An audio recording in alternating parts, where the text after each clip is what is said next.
Hi, it's Seta here. In the previous video of this series, I talk about scale, doors, and about how even an ordinary corridor can be a storytelling tool. That video was really well received, so today I will tell you about another seemingly simple but very important element of level design, which is stairs. Just like previous video, this one is a mix of level and environment design knowledge, made mainly for solo developers, no matter which engine they use. And if you haven't seen the previous one, that's completely fine. This video is standalone, so you can start right here. Let's begin. First, basic question. Why we even put stairs in the games? In real architecture, the answer is simple. Stairs connect upper and lower level. In games, however, they have a much wider purpose. They guide the player, shape the story, and create the mood, often so subtly that the player does not even notice it. What's interesting is that stairs are one of the most underestimated elements, especially by beginner level designers. While well-designed and well-placed stairs can control the piece of gameplay, influence emotions, and completely change how the player experiences a space. That is why they should be treated with care, because stairs in games are not just decoration, but a precise tool used not just to fill the empty space. Although there are many types of stairs, but they can be simplified into three main categories. The first are background stairs. They are purely decorative and inaccessible to the player. Their task is add depth, character, and highlight architecture or atmosphere of the location. When placing such as stairs, it is important that they fit well with the rest of the scene and maintain a consistent style, so that even elements the player cannot touch and reach the environment. The second type is small stairs that connect surface with a slightly height difference. Their purpose is break monotony and make the space more dynamic, interesting and engaging for the player. The third type is main stairs, which not only serves as a link between different heights, but also plays a key role in guiding the players through the space, building drama and also to maintain or change the emotion and rhythm. And now, when we know the different types of stairs, we can move on to the more detailed aspect. Our brains automatically associate emotion with direction of movement. Going down take the player into mystery, the unknown, and something potentially dangerous, where going up give a feeling of relief and regain control, represent starving for a goal, strength, reward, or the path to something important. The direction of the stairs also affect the perception of movement speed. Going up usually gives a feeling of slowed speed, while going down gives a feeling of acceleration. That is why you can use direction of the stairs to create tension or a sense of reward. At the same time, stairs can also serve a boundary between different narrative layers, which is why they often appears when the area with different atmospheres connect. Just think about how often in-game stairs separate richer districts from slums, or how climbing stairs from underground already gives you the sense that the new stage is beginning. This vertical movement tells a story by itself. While the direction of stairs influence the player emotion and pacing, the shape and type of stairs themselves can further reinforce tension and curiosity. Straight, long I-shaped stairs give a feeling of stability and certainty because the player can see exactly where they are going and has full control over the space ahead. In contrast, L or U-shaped stairs, which turn and partially block the path ahead, introduce a sense of uncertainty and curiosity. The player cannot see what is around the corner, which subconsciously build tension and encourage careful movement. In theory, there are also spiral stairs, which can intensify those emotions by limiting visibility and creating sense of claustrophobia. In practice, however, they are one of the least comfortable solutions in games, because they can disorient the player and even cause nausea. But we can prevent this, which I will explain later in this video.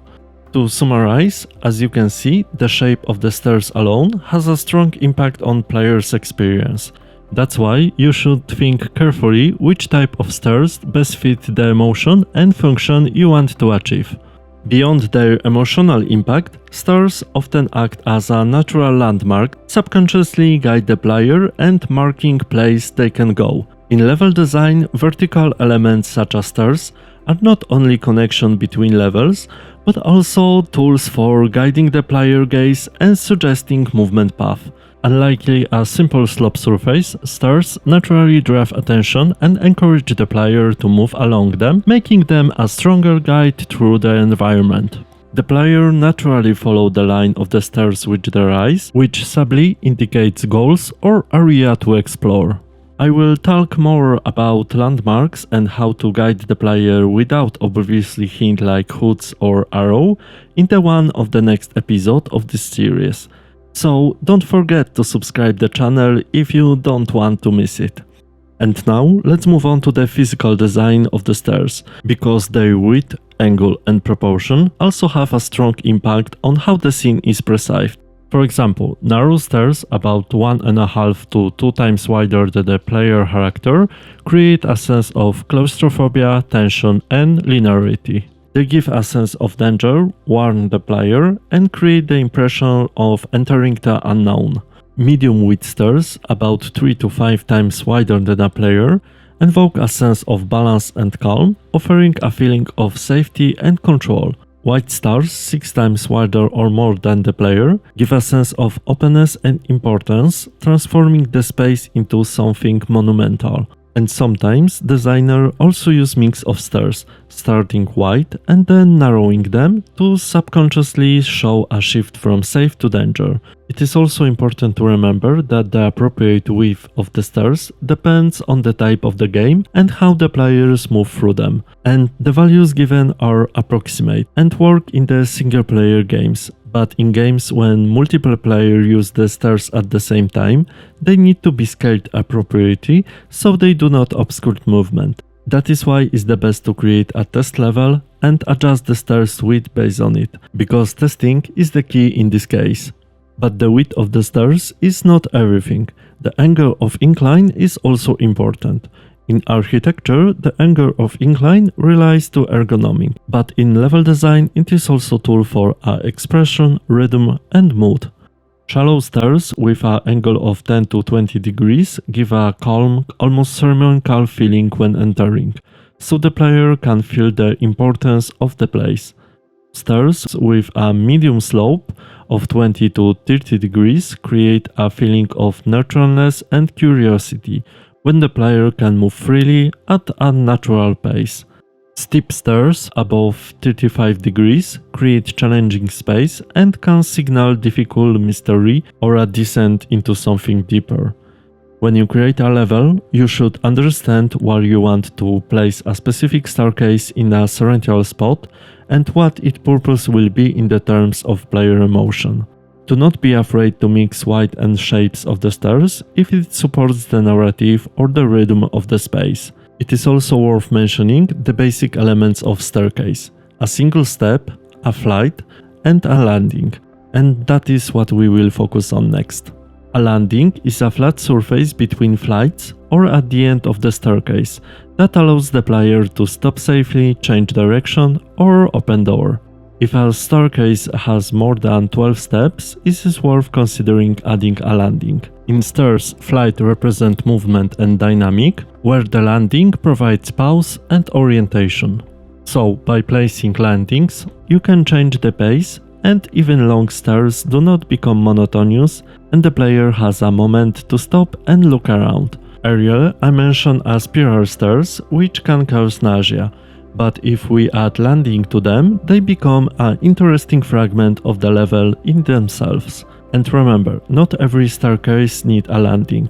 Stairs connecting two levels with a small height difference usually do not require one, as it would unnecessarily break the flow. A monumental stairs, such as to the temple or castle, requires a landing to build drama and scale, and stairs leading to the important doors or interaction also need a landing so the player has a moment to pause. In contrast, in the dynamic action sequence, a landing should not be added to maintain pace. And if you want to surprise the player, for example by going down to the basement when he opens the door, do not add a landing. But if a player should first explore the room, a landing is recommended.